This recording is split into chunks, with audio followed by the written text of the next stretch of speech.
নমস্কার, আমি অ্যাস্ট্রোলজার বৈশালী সরকার। 2025-এর শেষের দিকে আমরা পৌঁছে গেছি, আর এই সময়টা কিন্তু একটা বিয়ের সিজন। আর অনেকের বাড়িতে ছেলে বা মেয়ে 30-35 বছর বয়স হয়ে যাচ্ছে, কিন্তু বিয়েটা কোনোভাবেই হচ্ছে না। অনেক দেখাশোনা, ম্যাট্রিমনিতে দেওয়া, ভালো সার্ভিস করছেন, কিন্তু মনোমতো একটা পাত্র বা পাত্রী কোনোভাবেই পাচ্ছেন না।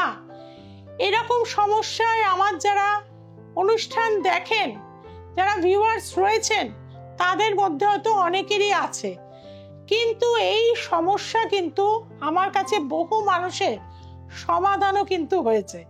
অর্থাৎ 50 বছর বয়সের মানুষকেও আমি কিন্তু বিয়ে দিয়েছি, সেটা আপনারা অনেকেই জানেন। অনেকেই আমার কাছে আসে কঠিন বিবাহে বাধা, অর্থাৎ বয়স অনেকটা বেড়ে যাচ্ছে, ভালো এডুকেশনে ছিলেন, ভালো কর্ম করছেন, কোনোদিন সেভাবে জ্যোতিষ পরামর্শ নিতে হয়নি, বা অনেকে বহু জায়গায় গেছেন কিন্তু আলটিমেট গিয়ে বিয়ে কিছুতেই হচ্ছে না।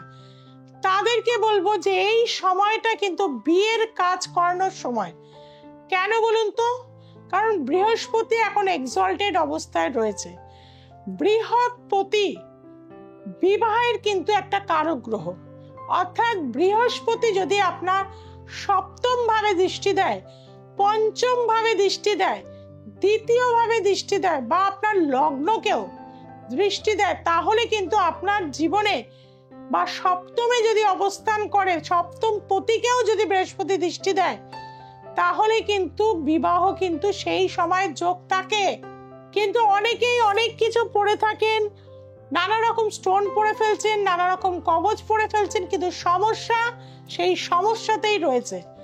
তাদেরকে বলবো উপযুক্ত আপনার জন্মছকে কি ধরনের পাত্র হবে সেটা কিন্তু জেনে নেওয়ার জায়গা আছে।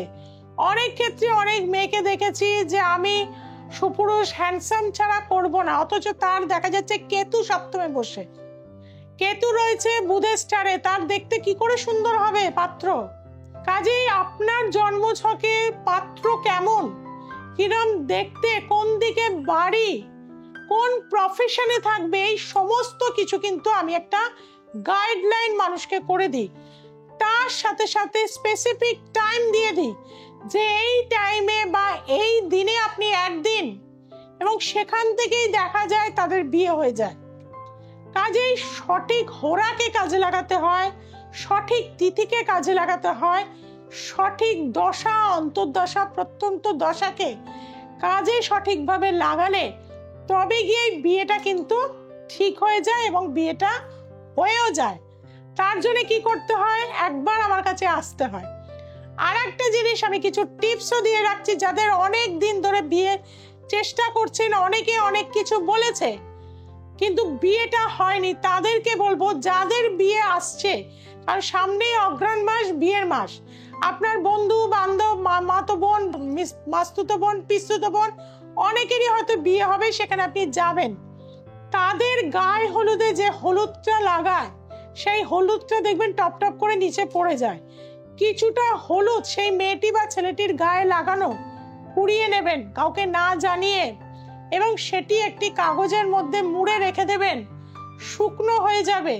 আপনি প্রতি বৃহস্পতিবার ডাবের জল দিয়ে কাঁচা হলুদ বাটবেন, আর সেই বিবাহের যে গায়ে হলুদের হলুদ কম করে 9টা সপ্তাহে বৃহস্পতিবার করে আপনাকে মাখতে হবে। আপনি দেখবেন এই 9টা বৃহস্পতিবারের মধ্যেই, কারণ অগণিত মানুষকে আমি করিয়েছি, তাদের বিয়ে ঠিক হয়ে যায়। কাজে অবশ্যই এটা কিন্তু আপনারা করবেন। আর একটা জিনিস বলছি যে অনেকের দেখবেন বারবার দেখাশোনা হচ্ছে কিন্তু কোনোভাবে বিয়েটা হচ্ছে না। বাড়ির নর্থ ইস্টটা পরিষ্কার রাখুন, সাউথ ওয়েস্ট কর্নারে আপনার মেয়ে বা বিশেষত মেয়েদের রাখুন, তাহলেও কিন্তু দেখেছি আমি, এবং তাদের একটা গোল রাউন্ডের একটা আয়না তাদের যেন বিছানায় রিফ্লেক্ট করবে। এবং সেখানে আরেকটা অল্টারনেটিভ, আপনি বালিশ রাখবেন, কোল বালিশ রাখবেন। আর কি করবেন না, আপনার যখনই দেখাশোনা হবে, আপনার মায়ের দুটো চুড়ি মায়ের হাতে সোনার চুড়ি, রূপোর চুড়ি, ইমিটেশন চুড়ি যেটাই থাকুক না কেন আপনি সেটা পরবেন। যদি আপনি না পরেন, অনেকে স্টাইলিস্ট আছে, তাহলে আপনার ইনার গার্মেন্টসের সাথে কিন্তু সেটা আটকে রেখে দেবেন। দেখবেন আপনার যে বিয়ে হতে প্রবল বাধা হচ্ছিল সেই বিয়েও কিন্তু আস্তে আস্তে হয়ে যাবে। কাজেই বন্ধুরা, জীবনে সমস্যা থাকলে তার সমাধান আছে। আর আছে বৈশালী সরকার। যাদের প্রবল ভৌমদোষ রয়েছে, কোনোভাবেই বিয়ে হচ্ছে না, তাদের জন্য কিন্তু পৌষকালী অমাবস্যাতে তারাপীঠে কুম্ভ বিবাহ করব। সঠিকভাবে বিয়ে দিয়ে সেটাকে আমি গঙ্গায় ভাসিয়ে দিই, তারপরে বিয়ের টাইম বলে দিই, সেই টাইমে যোগাযোগ হবে এবং সেখান থেকে তাদের বিয়ে হয়ে যায়। অনেকের ক্ষেত্রে দেখা যাবে যাদের নতুন বউ বিয়ে হয়ে গেছে, বেনারসির একটা ছোট টুকরো বা একটা সুতো যদি নিয়ে এসে আপনি সেটাকে একটা মাদুলির মধ্যে ভরে নিয়ে পূর্ণিমার দিনকে যদি মা তারাকে স্মরণ করে পড়তে পারেন, তাহলেও কিন্তু আপনার বিয়ে খুব তাড়াতাড়ি কিন্তু হয়ে যাবে।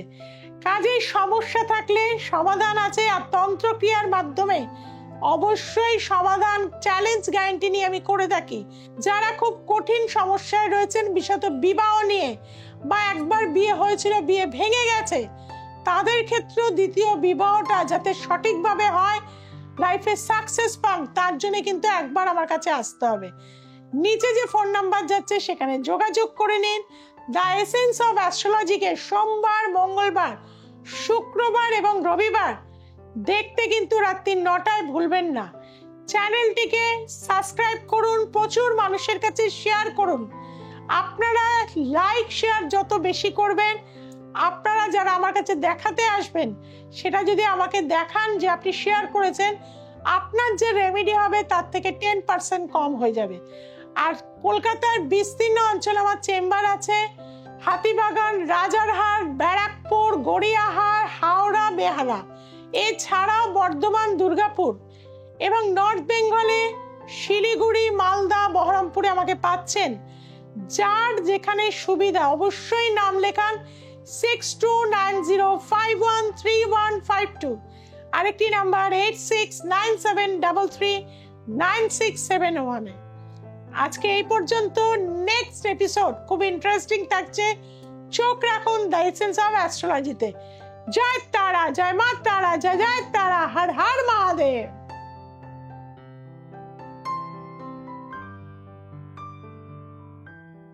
আমার শরীর ভীষণ খারাপ ছিল, আমি ম্যাডামের কাছে এসে খুবই উপকৃত হয়েছি। আমার ছেলে মেয়ে, আমার হাজব্যান্ডকে দেখিয়েছিলাম, ওনারাও খুবই ভালো আছেন। আমার ছেলের পড়াশোনা হতে চাইছিল না, পড়াশোনা করছে।